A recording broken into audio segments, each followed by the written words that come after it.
The most powerful witch hunters now were coming from Twitter, the Ivy League, and the progressive left. J.K. Rowling used to be a villain to the right because she wrote books about witchcraft. Now she's a villain to the left because she has the crazy belief that there's more to being a woman than pronouns and lipstick. She's rightly free to disagree with me and indeed to discuss her feelings about me in public. But I have the same right, and I've finally decided to exercise it. I mean, mic drop, Stuber Gear. She could not have said this more perfectly, better, more powerfully, or more in a more damaging way for Emma Watson. She deserved every bit of scorn. After years of threats and betrayal from the very stars she helped turn into household names, J.K. Rowling has finally struck back, and it's merciless. The Harry Potter mastermind absolutely torched Emma Watson for jumping on the woke mob, attacking her, and trying to cancel her over trans ideology. That Rowling's pen has always been sharp, but this level of razor-edged wit and biting sarcasm caught everyone off guard. Buckle up. This takedown is truly one for the books. I want to make a couple of points. I'm not owed eternal enjoyment from any actor who once played a character I created. Emma Watson and her co-stars have every right to embrace gender identity ideology. However, Emma and Dan in particular have both made it clear over the last few years that they think our former professional association gives them a particular right, nay, obligation, to critique me and my views in public. Years after they finished acting in Potter, they continue to assume the role of de facto spokespeople for the world I created. When you've known people since they were 10 years old, it's hard to shake a certain protectiveness. For the past few years, I've repeatedly declined invitations from journalists to comment on Emma specifically. Ironically, I told producers I didn't want her to be hounded as the result of anything. J.K. Rowling opened by calmly acknowledging that yes, she's seen every jab, every smug swipe Emma Watson and the other Potter alumni have taken at her. And we'll get into those shortly. But here's the twist. Her silence wasn't weakness. Rowling said she's known these actors since they were kids, barely 10 years old, and because of that history, she felt a deep, almost maternal affection for them. Out of that respect, she chose restraint. She refused to unleash the kind of destruction she easily could have, but that loyalty was never returned. Instead, they aligned themselves with the mob. That's the modern script. Attack first, think later, and scorch anyone who steps out of line.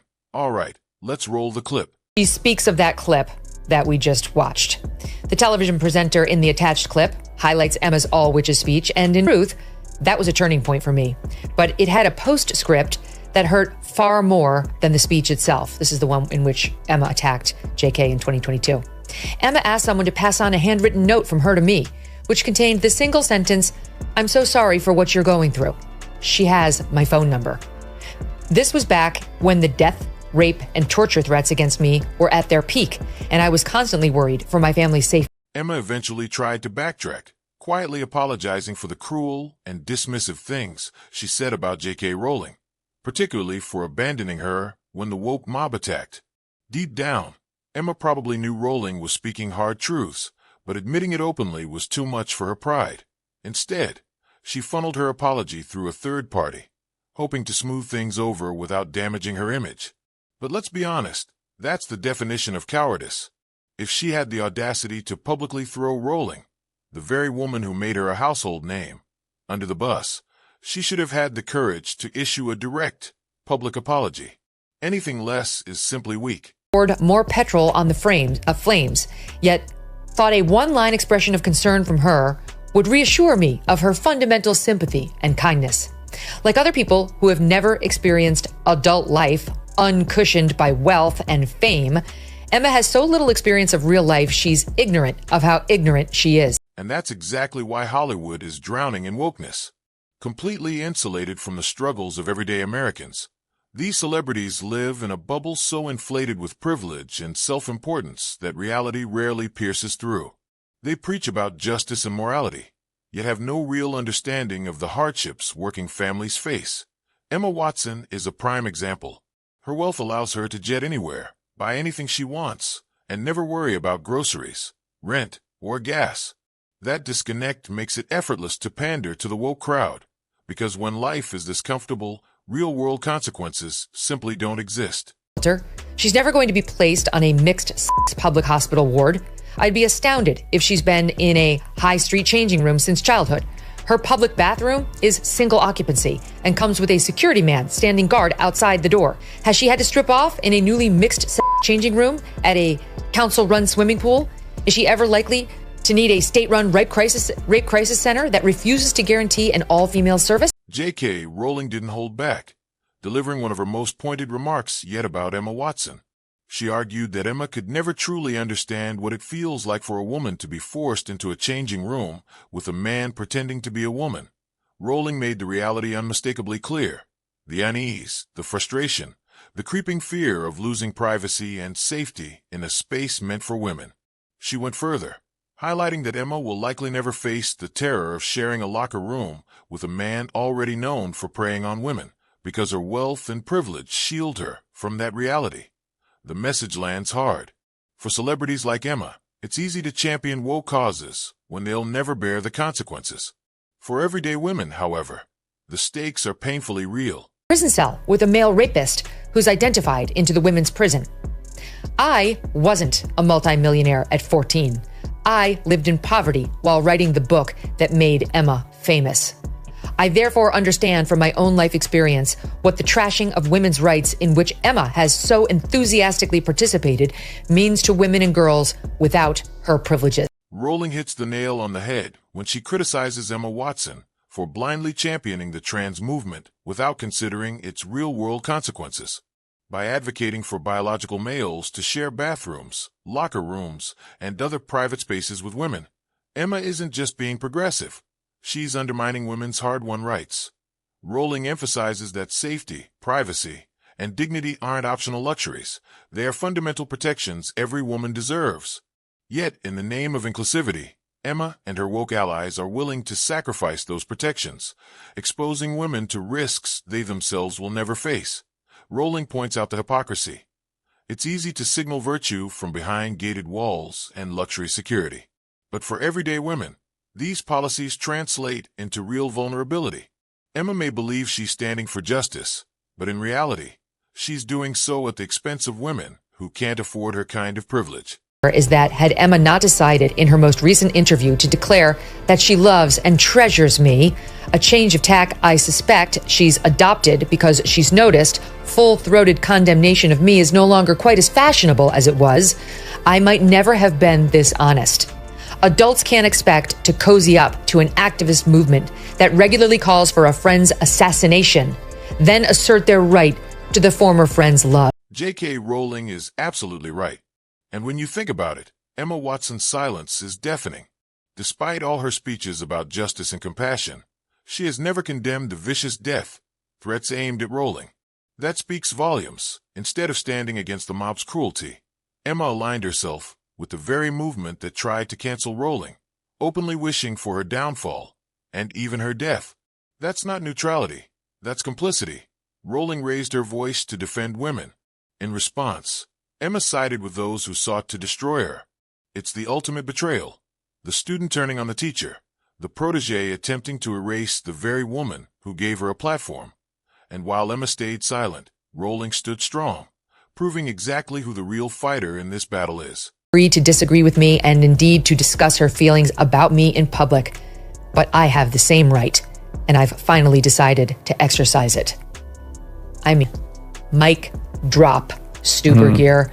She could not have said this more perfectly, better, more powerfully, or more in a more damaging way for Emma Watson. She deserved every bit of scorn. What I admire most about J.K. Rowling is that she never questioned Emma Watson's right to support any group she chooses or voice any opinion she wants.